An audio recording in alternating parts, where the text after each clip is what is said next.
Elias had always believed that silence had a sound.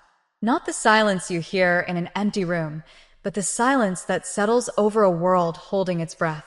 Lately, that silence followed him everywhere, through the narrow streets of his coastal town, through the crowded markets where people argued about rising prices, through the night when the wind usually sang but now moved like a frightened thing. He felt the change before he understood it. Something in the air had shifted, like the world had stepped 1 inch away from its normal rhythm. At first, he tried to ignore it, brushing it off as stress from work or the sleepless nights that had become his routine. But deep down, a quiet tug whispered to him, nudging him awake, urging him to pay attention.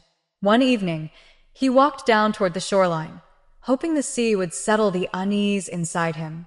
The sky was a muted gray, the kind that pressed down on the horizon instead of stretching above it.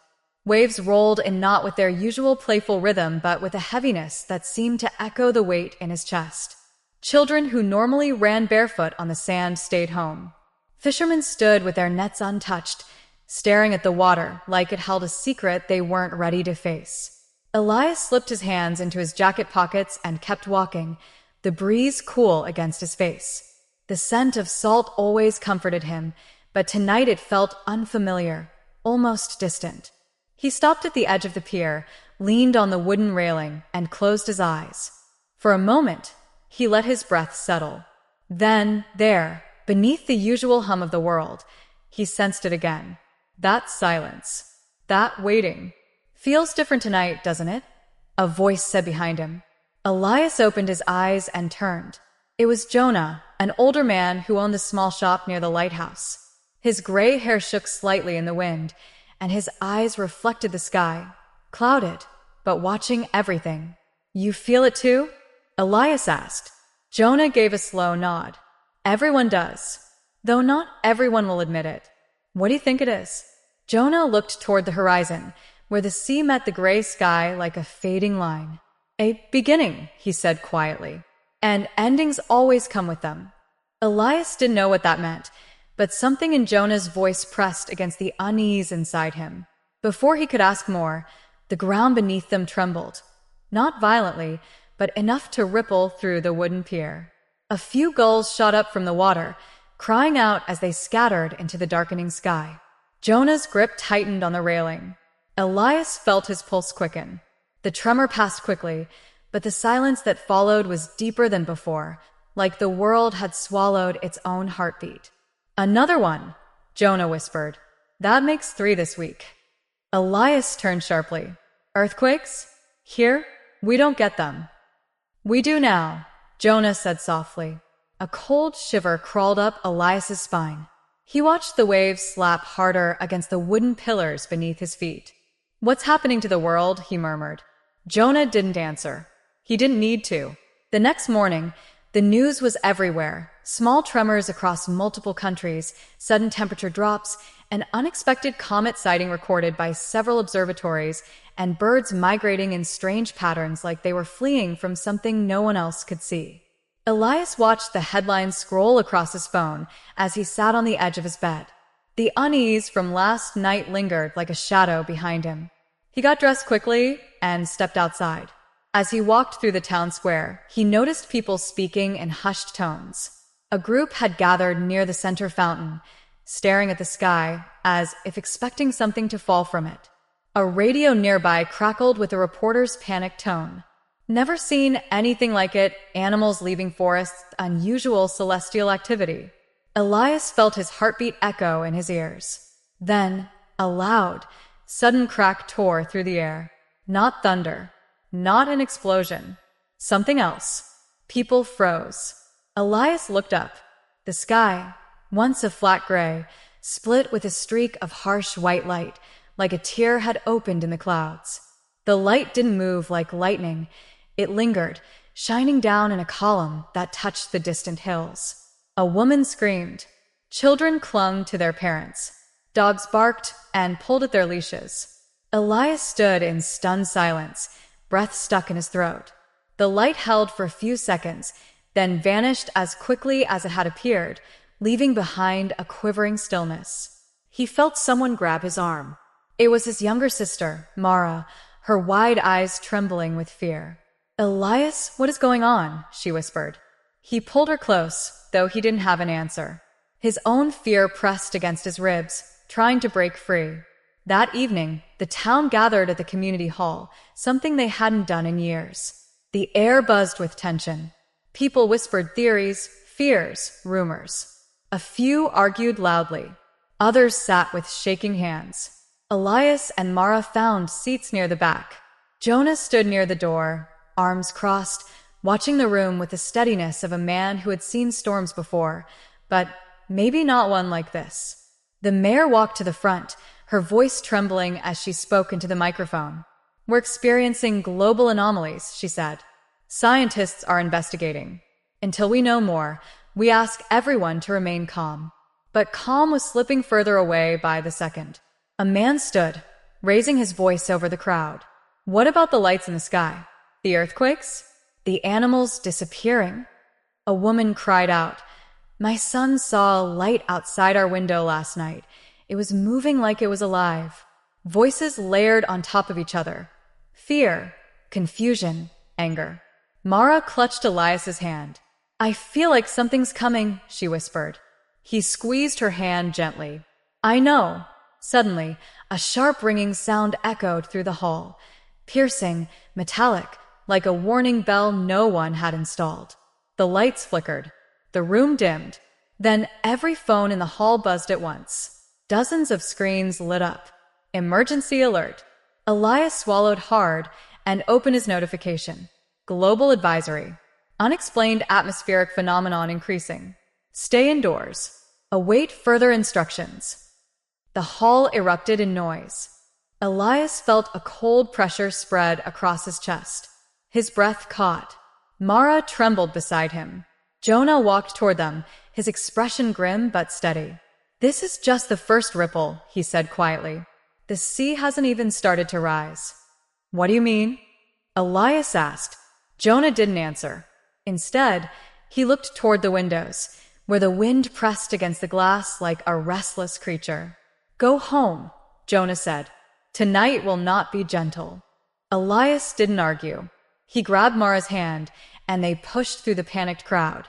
Outside, the evening sky churned with strange colors, swirls of violet and silver threading through the clouds, as if someone were stirring the heavens with unseen hands. As they hurried home, Elias glanced back and saw the lighthouse beam flicker, not in the usual circular sweep, but in jagged pulses as if struggling to stay alive. When they reached their small house, Elias locked every door and window. Mara paced the living room, unable to sit still. "What if this is the end?" she whispered. He stepped closer, placing both hands on her shoulders. "No matter what's coming, we're together. Remember that." She nodded weakly, tears forming. That night, the world didn't sleep. Around midnight, Elias walked to the window, drawn by the same uneasy pull that had followed him for days. The street outside was empty, but the sky was alive with motion. Clouds swirled like they were being pulled inward toward a single unseen center. A faint trembling passed through the ground again. Birds flew wildly across the sky, their cries sharp and frantic. Then the wind stopped. Completely. Every leaf, every curtain, every breath of moving air froze in place. The silence that followed felt enormous. And in that vast, still moment, Elias heard something. A distant horn. Low. Powerful. Not earthly. It rolled across the sky like a wave of sound, vibrating through his bones. Mara rushed to the window beside him. "What is that?" Elias didn't know, but something inside him whispered. This is only the beginning. The horn faded. The wind returned, this time in violent bursts that rattled rooftops and pushed trees toward the ground. The clouds glowed with an eerie gold that didn't belong to the sun or moon. The world felt as if it were turning toward something ancient, something promised, something unstoppable. Elias stepped back from the window, heart shaking. The storm outside was growing, and deep in his soul, he knew the first sign had arrived. He dressed quickly and peeked outside. A thin fog clung to the streetlights, twisting them into ghostly shapes. Cars were abandoned on corners. Doors stood open, letting the world spill in. The normal hum of life had disappeared. Even the birds that had fled the night before hadn't returned. Silence ruled the town, but it was a tense silence, alive with anticipation. Mara followed him, gripping his arm tightly. "Elias, people are disappearing," she whispered. Her voice trembled. "I don't see anyone walking to anywhere." He nodded. "I noticed. Something is moving through the world." He tried to calm himself with reason. Perhaps people had fled, or authorities were relocating citizens. But his gut told him otherwise. This was not human planning. This was larger, older, and purposeful. Elias made his way to the town square. From a distance, he saw Jonah already standing there, his figure a lone silhouette against the shifting sky. He approached cautiously. Jonah's expression was unreadable, but the tension in his shoulders told a story. "They've begun to appear," Jonah said without preamble. "Who?" Elias asked. "The shadows," Jonah replied. "The ones who walk in the cracks of the world. You felt them, heard them in the silence. Now they step fully into our realm." Elias swallowed hard. He'd felt the brush of something unseen during the night, a subtle pressure against his mind, whispers that dissolved when he tried to focus. The horn, the trembling, the sky, all signs were aligning with Jonah's words. "What do they want?" Elias asked, his voice barely audible. "They are the heralds," Jonah said. "Messengers of change. The old world ends, and the beginning rises." A chill ran down Elias's spine. He didn't understand the meaning fully, but he knew instinctively that this was not metaphorical.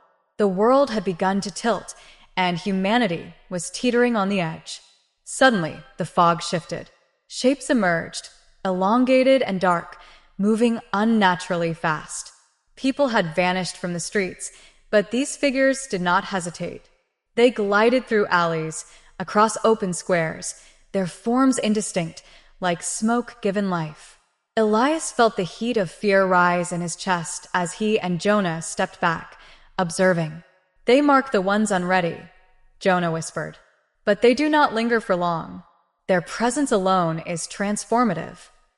The first shadow approached a nearby house. A child's laughter once echoed from its windows, but now there was silence.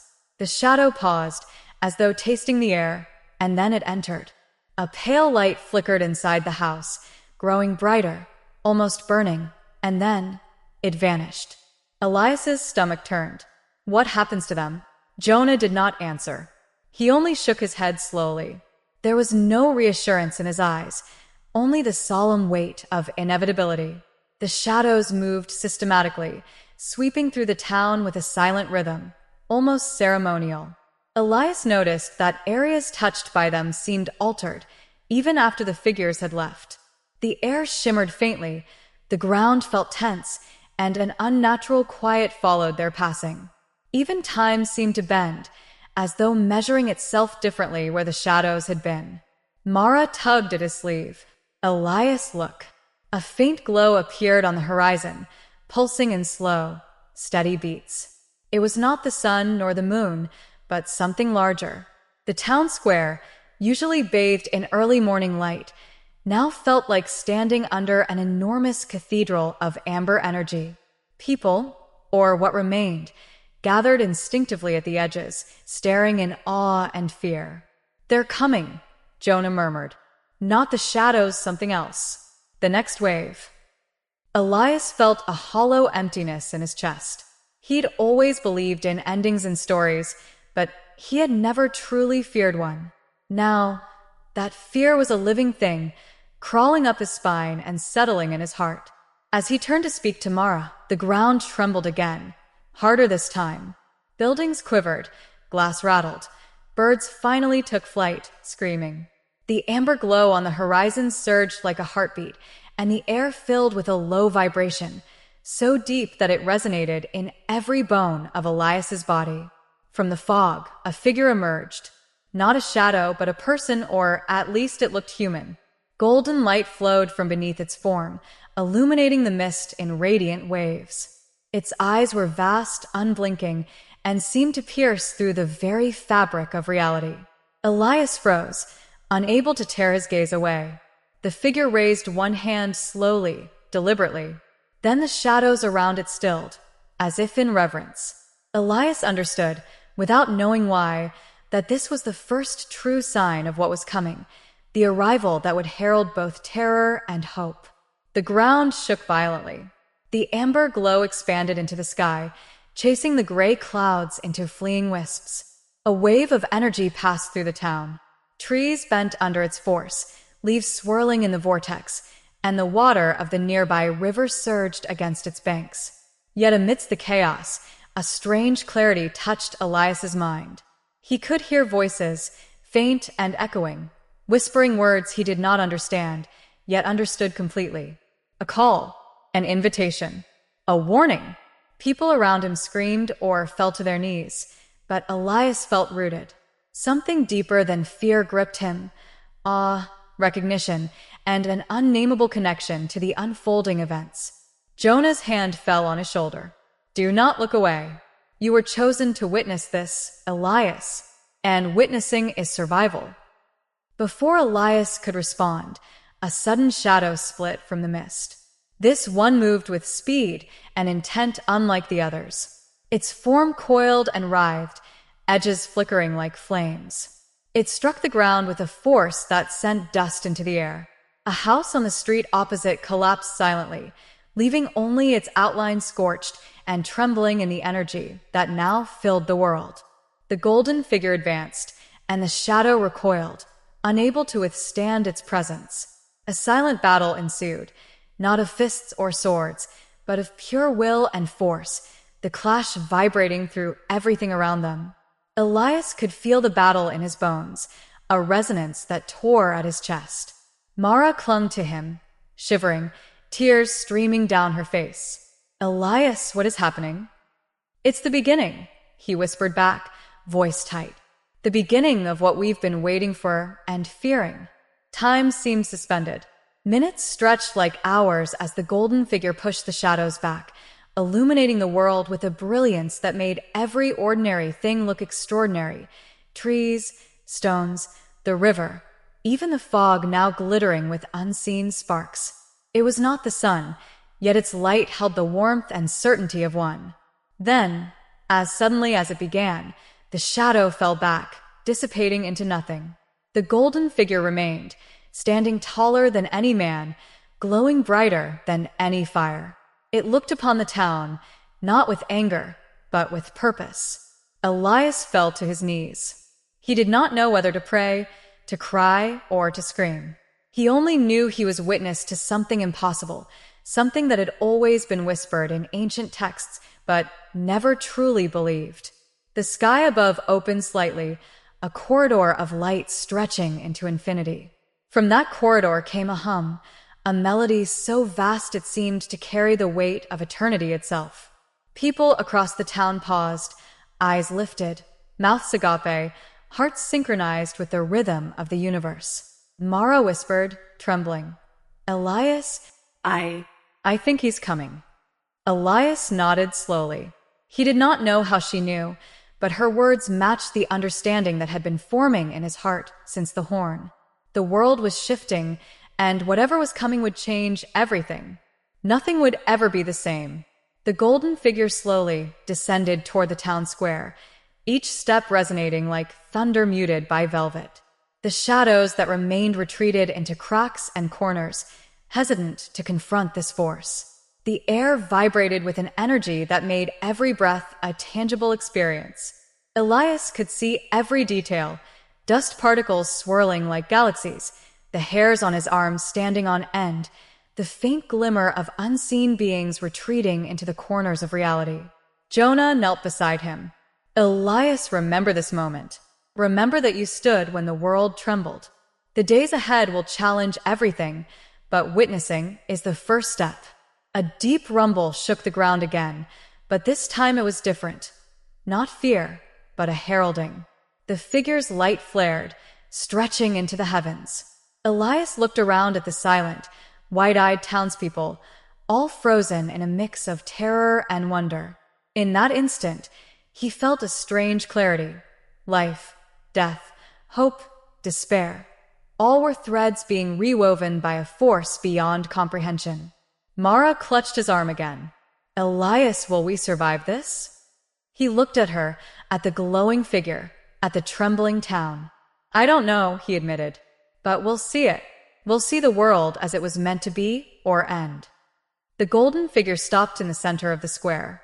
Its light pulsed gently, like a heartbeat. The shadows had retreated completely, leaving only a trembling, expectant world. The melody from the corridor above deepened, and Elias felt his soul vibrate with it. It was both frightening and comforting, a paradox that made him shiver and smile simultaneously. And then the figure spoke, not in words, but in resonance that echoed directly in every mind present. Prepare. The first wave has passed, but the reckoning begins. The town trembled again. The wind returned in gusts, bending the trees and whipping dust into swirling eddies. Yet through it all, Elias felt anchored, aware, and profoundly small, a witness to the turning of an age. The golden figure raised one arm, pointing toward the distant horizon where clouds churned unnaturally. The pulse of the light and melody intensified. Shadows that lingered in hidden places quivered, sensing the magnitude of what was coming. The world held its breath once more. Elias looked at Mara. She mirrored his expression. Awe, fear, and the undeniable sense of destiny. Whatever awaited, they had been chosen to see it, to feel it, to bear witness. Elias woke each morning with a heaviness pressing against his chest. He and Mara had not slept properly since the horn and the first arrival. At night, dreams or visions tormented him, filled with impossible landscapes and endless armies of shadows and light. He could feel the world bending, as if the very fabric of reality were being rewoven before his eyes. He told himself he was not crazy. He was a witness, and witnessing had become his new life. Jonah met them at the edge of town that morning, eyes scanning the horizon as always. His expression had grown more grave with each passing day. They are coming, he said simply. The next wave. Not just shadows, but the storms themselves. Winds, seas, fire, all the elements rise now. The world is being cleansed before the second coming. Elias swallowed hard. But people, Jonah, the ones who aren't ready? Jonah's gaze softened, though the worry in his eyes remained. They will face trials they cannot comprehend. Survival is not the point. Witnessing, enduring, it is all part of the plan. The wind picked up suddenly, scattering dry leaves in violent gusts. The river, which had once flowed calmly through the town, now churned with terrifying force. Waves licked at the foundations of bridges. Trees bent so far they seemed poised to snap. The storm was here, fully awake, a living force unlike anything Elias had seen. From the horizon, strange silhouettes approached. Not the shadows from before, but massive, indistinct shapes gliding over the hills and valleys. Mountains seemed smaller against them, rivers insignificant. Clouds swirled around their forms, lightning flaring unnaturally from their edges. The air hummed with power, a vibration that sank deep into the bones, unsettling even the strongest hearts. Elias gripped Mara's hand tightly as they ran toward the town square. Jonah followed, his pace deliberate, not rushed. The townspeople gathered, drawn by instinct or fear, faces pale and eyes wide. Panic rippled through them, but Elias noticed a strange, quiet settle over the crowd, a recognition that the world they had known was gone, replaced by something monumental, incomprehensible. The golden figure appeared again in the center of the square. Its light pulsed stronger than before, casting long, flickering shadows over every face. Elias noticed how it moved with purpose now, arms raised toward the heavens, channeling energy into the storm. The elements responded immediately.